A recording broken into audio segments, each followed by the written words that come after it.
Buongiorno da Sicilia 24, questi i titoli del telegiornale. Palermo, cresce la paura nel quartiere Sperone dopo le scene da Far West e l'omicidio di lunedì tra la gente e i bambini.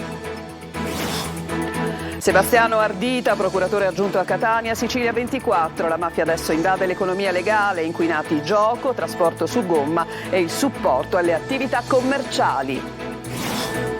Nuove rivelazioni al processo sul depistaggio per la strage di Via D'Amelio. Il pubblico ministero parla di 100 milioni di vecchie lire versate nel 92 sul conto di Arnaldo La Barbera, l'ex capo della Mobile di Palermo, morto 12 anni fa. Sicilia tra piogge e allagamenti, bomba d'acqua a Castelvetrano, il sindaco chiude le scuole, a Catania traffico paralizzato nella zona nord. Da 6 anni aspetta un alloggio popolare. A Sicilia 24 l'appello di una mamma che vive con i bambini in una casa fatiscente e aggredita dalla muffa in via Plebiscito. Ambulanti costretti a lavorare tra liquami con i servizi igienici chiusi da 3 anni. Vi mostriamo il degrado di piazza Carlo Alberto a Catania, sede del mercato storico.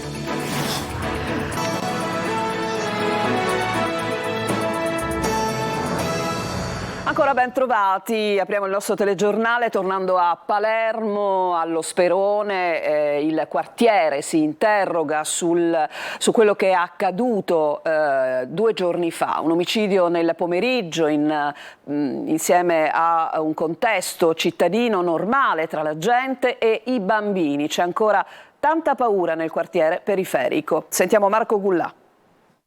Oggi piove a dirotto e in pochi escono. Su queste strade però che stiamo percorrendo 2 giorni fa ci sono state scene da Far West. Quartiere Sperone, qui si è consumato l'omicidio di Giancarlo Romano, un debito legato alle scommesse clandestine che ha scatenato il duello rusticano con Romano e il suo luogotenente Alessio Caruso, condannato a 5 anni per estorsione da un lato e dall'altro Camillo Mira e i figli Antonio e Pietro.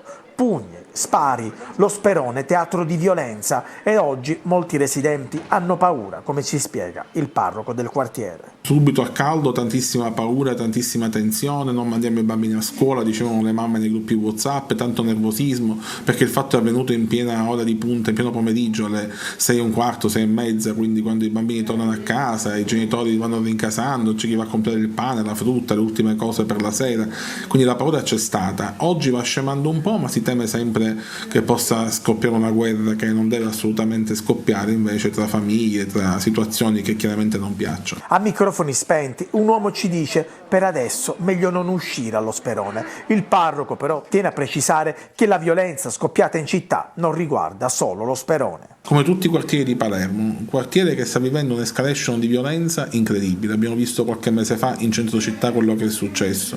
Non è un problema delle periferie, è un problema sociale allarmante che riguarda l'intera città. Le telecamere di sorveglianza delle zone in cui i conflitti a fuoco si sono svolti hanno aiutato la polizia a ricostruire quanto era accaduto. Il ferito resta in gravi condizioni, ma non dovrebbe essere in pericolo di vita. Vittoria, si è consegnato ai carabinieri durante la notte il presunto omicida di Giovanni Russo, il giovane di 23 anni ucciso ieri intorno alle 21 nella zona di via Colledoro. Il 29enne ieri sera avrebbe esploso alcuni colpi di pistola che hanno raggiunto alla testa la vittima. Russo è morto sul colpo. L'indagato è stato interrogato dal magistrato di turno ma non ha risposto alle domande. L'uomo è stato portato nel carcere di Ragusa. Gioventù violenta per la rissa di gennaio davanti a una discoteca a Balestrate, 4 nuovi arresti, 3 ai domiciliari, un minorenne in comunità. Nello scontro tra giovani era morto un 19enne di Partinico, il sospetto assassino, un 20enne è al momento ai domiciliari. Sebastiano Ardita, procuratore aggiunto a Catania, a Sicilia 24, parla dell'inquinamento mafioso adesso nell'economia legale. È una costante, dice, dal gioco legale al trasporto su gomma, al supporto alle attività commerciali. L'intervista è di Lorena Dolci. Lei ha sempre parlato, anche nei suoi libri, di questo rapporto tra mafia e colletti bianchi e di una mafia, in particolare quella catanese, particolarmente propensa a fare affari. Ecco, questo modello è ancora valido? Ma questo è un modello che attraversa tutto il territorio nazionale perché nasce dalla esigenza di queste organizzazioni di trovare uno sbocco differente rispetto alle loro attività criminali di tipo tradizionale. È chiaro che in una realtà, in un territorio complesso come quello catanese, questa vicenda si innerva nelle più importanti inchieste giudiziarie e finisce poi per attualizzarsi in una realtà come quella del nostro territorio nel quale l'aggressione al patrimonio collettivo ma all'economia legale è ormai divenuta una costante. E questo perché ovviamente i fattori che scatenano gli interessi di Cosa Nostra e delle altre organizzazioni di tipo mafioso sono fattori legati essenzialmente al controllo assoluto del territorio anche attraverso l'economia.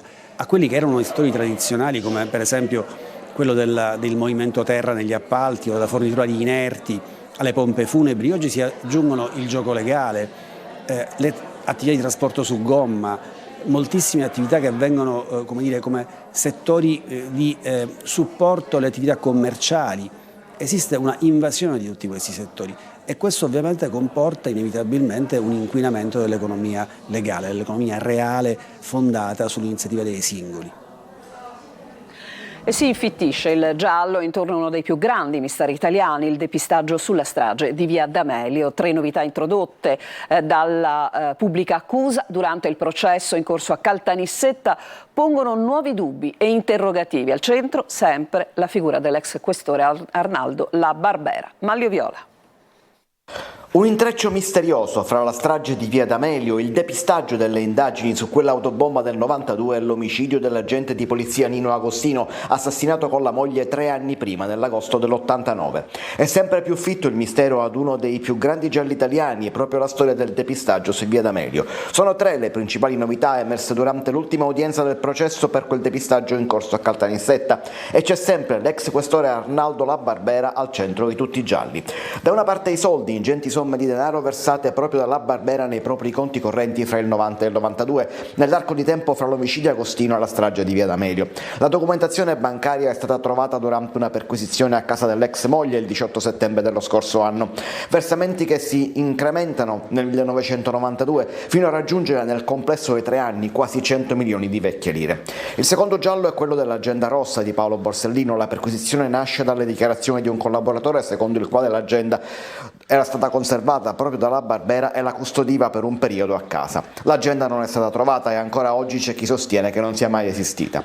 Infine un rapporto sull'omicidio di Nino Agostino e Ida Castelluccio, la moglie, un delitto rimasto irrisolto, secondo l'accusa anche per un rapporto di servizio proprio di La Barbera, allora a capo della Mobile di Palermo, che indirizzò le indagini sulla pista passionale per una relazione interrotta. Una pista poco credibile viste le modalità del delitto. Una trama che si infittisce invece di dirimersi con il tempo. È finito ai domiciliari con braccialetto elettronico a Canicattì per avere preso la moglie a calci e pugni davanti ai figli minorenni. I carabinieri sono intervenuti dopo l'SOS al 112. La donna e i figli sono stati trasferiti attivando l'iter del codice rosso in una struttura protetta. Ed è stato assolto in appello Andrea Antico, uno dei 3 ex commilitoni di Emanuele Sceri, accusati dell'omicidio del parasiciliano trovato morto nella caserma Gamerra di Pisa 25 anni fa. L'accusa aveva chiesto la pena a 17 anni e mezzo. La Corte d'Assise di Pisa ha già condannato a 26 e 18 anni per omicidio volontario in concorso gli ex caporali della Folgore, Alessandro Panella e Luigi Zabala. Adesso voltiamo decisamente pagina, ci occupiamo del maltempo che arriva in Sicilia causando i primi allagamenti. Bomba d'acqua a Castelvetrano, il sindaco chiude le scuole, poi una conseguenza del maltempo certamente in molte città dell'isola, il traffico in tilt. Ma sentiamo Eva Spampinato. Una bomba d'acqua violenta ma annunciata, ecco che arriva il sistema temporalesco che gli esperti chiamano V-shaped e che provoca temporali autorigeneranti. La bassa pressione che si è formata tra la Sicilia e la Sardegna con correnti umide ha colpito in prima battuta la zona occidentale dell'isola, soprattutto il Trapanese. La tempesta ha interessato all'alba Castelvetrano, causando allagamenti di strade, sottopassi e locali ai piani interrati. Alcuni tombini sono saltati, decine gli interventi dei vigili del del fuoco, il sindaco Enzo Alfano ha disposto la chiusura delle scuole. Da ovest, nel frattempo, il sistema temporalesco si sposterà sulla zona orientale dell'isola per arrivare sul catanese nel pomeriggio e poi spostarsi sul messinese. In una Sicilia in preda alla preoccupante siccità e all'assenza di piogge per tutto l'inverno, l'arrivo della perturbazione, seppur a tratti in forma di forti rovesci, viene accolta positivamente dagli agricoltori o da chi attende la caduta della neve per far partire una stagione sciistica che rischia di non partire affatto. Domani e dopodomani il tempo sarà variabile, spiega l'esperto meteo Alfredo Ragonese, con possibilità di acquazzoni sparsi, e il tempo rimarrà variabile anche per i prossimi giorni. Insomma, conclude Ragonese, un quadro tipicamente invernale dove la pioggia non dovrebbe rappresentare una sorpresa.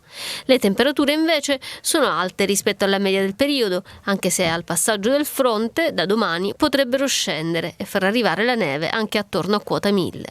E proprio a causa del maltempo questa mattina il traffico sulla circonvallazione di Catania è stato paralizzato.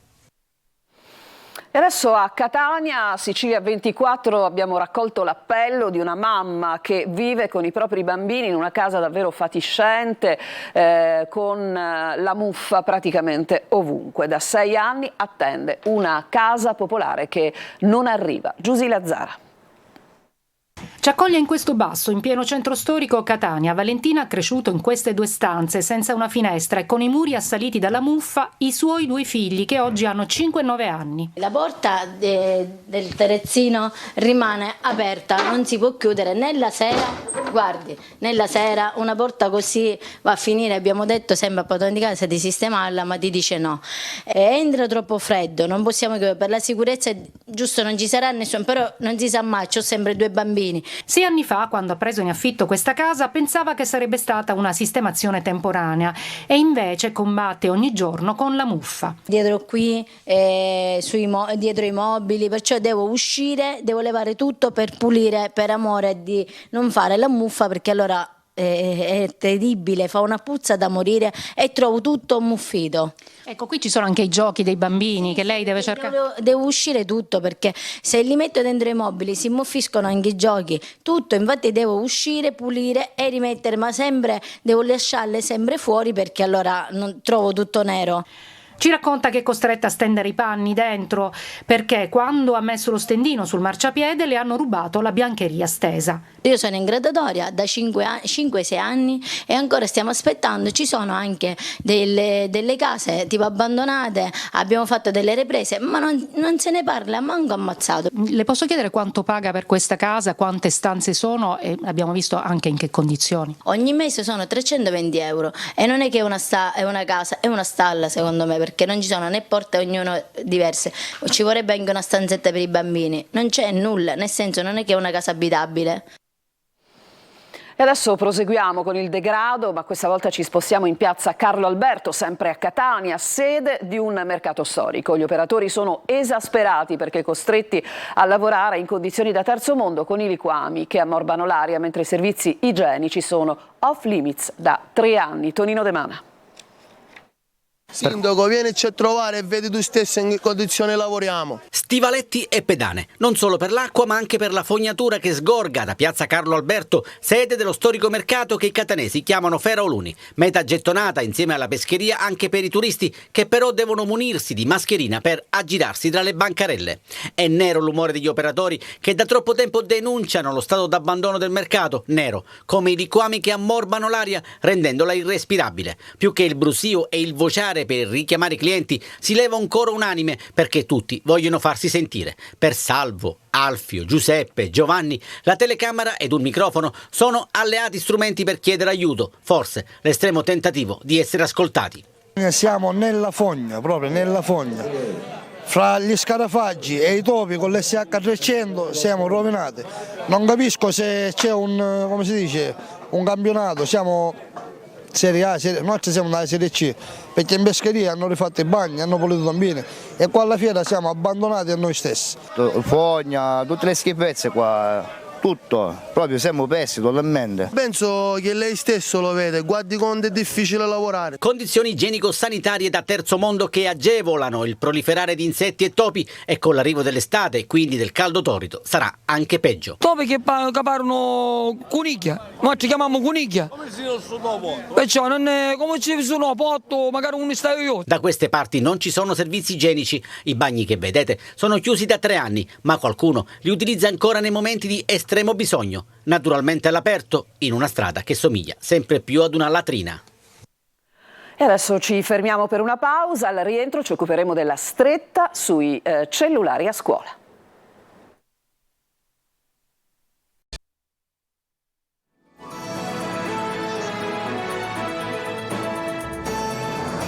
Seconda parte del nostro telegiornale, stretta in arrivo sull'uso dei cellulari in classe per i più piccoli. Dopo il DDL voto proposto dal Movimento 5 Stelle siciliano, anche il ministro Valditara sconsiglia l'uso degli smartphone alle scuole elementari e medie. Sentiamo Emanuela Corsi. Il cellulare in classe tu lo usi oppure no? Sì, a volte sì. Ma i professori sono d'accordo oppure non vogliono? No, non sono d'accordo. Ah, quindi lo usi di nascosto? Sì. E cosa fai? Chatto, vado su Instagram, Facebook. In Florida li hanno messi al bando per chi ha meno di 16 anni, mentre New York è stata la prima città a dichiarare guerra ai social media, che sarebbero un pericolo per la salute, soprattutto mentale, dei giovanissimi. Una battaglia che non è solo a stelle e strisce, ma che tocca anche la Sicilia. Il pediatra e deputato regionale del Movimento 5 Stelle Carlo Gilistro nelle scorse settimane ha presentato un disegno di legge voto che prevede il divieto dell'utilizzo di dispositivi elettronici per i bambini più piccoli e limitazioni fino ai 12 anni, assieme a sanzioni per l'uso non didattico nelle scuole. Anche il ministro dell'istruzione Valditara ha annunciato che nelle linee guida sull'educazione civica ci sarà un forte consiglio a non utilizzare il cellulare a scopo didattico nelle scuole dell'infanzia e medie. La stretta annunciata in realtà cambia di poco le cose, perché maestri e professori vietano già l'utilizzo del cellulare in classe. E i tuoi compagni lo usano? Sì. E i professori non se ne accorgono? A volte no, a volte sì. E quando se ne accorgono che fanno? O ci levano il telefono e lo prendono e lo mettono alla cattedra, se no ci fanno un richiamo verbale. Lo porto sempre, ma non lo uso. Sicura? Sì. Cosa vorresti fare col cellulare in classe? Ma in realtà niente, solo giocare perché mi annoio. Solo la grande, 12 anni ce l'ha, però a scuola non lo usa. Se i giovanissimi vorrebbero usare lo smartphone a scuola, i genitori si dicono contrari. No, in classe no. L'utilizzo in classe non ha nessun senso. In classe no, e neanche a casa. Contraria anche in casa, è difficile, però ci proviamo.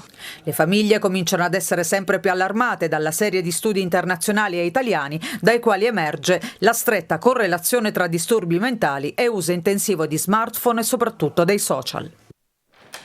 È il digiuno intermittente, la dieta più cliccata in rete. Il regime alimentare però va iniziato gradualmente e sempre sotto il controllo medico. Francesco Triolo.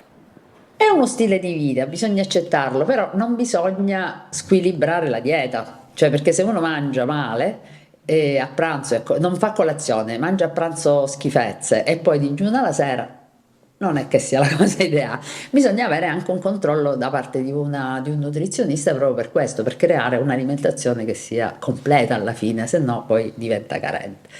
Una moda più che uno stile di vita, quello che è per molti, per motivi religiosi magari, oppure per un'abitudine. Il digiuno intermittente è diventata la dieta più cliccata sui social grazie ad influencer o celebrità che ne raccontavano i benefici, ma è una dieta molto restrittiva, da seguire per periodi di tempo limitati, adatta solo a chi è in buona salute. Il digiuno intermittente non è una passeggiata, nel senso che si può fare, va fatto con supporto medico, perché se uno è cardiopatico o ha dei disturbi del comportamento alimentare o diabetico o insulino dipendente, non è così scontato che lo possa fare, quindi il supporto medico di nutrizionista è fondamentale.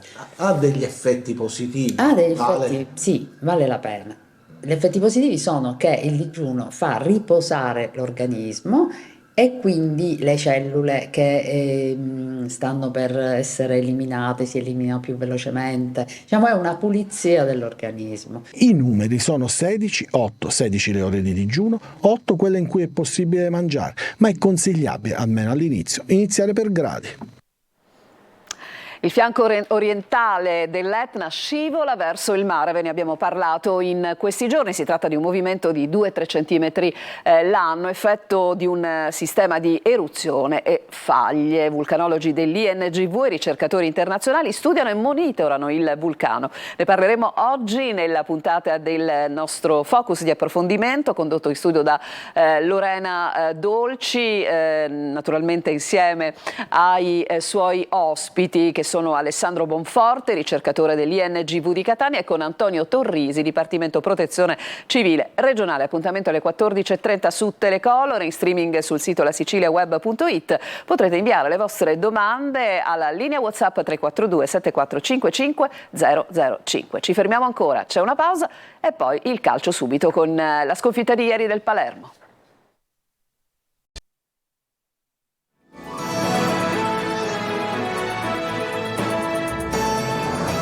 Siamo tornati in studio con il calcio. Il Palermo perde al Barbera e vede allontanarsi il secondo posto in classifica. La Ternana vince 3-2 e manda al tappeto i rosanero. Marco Gullà.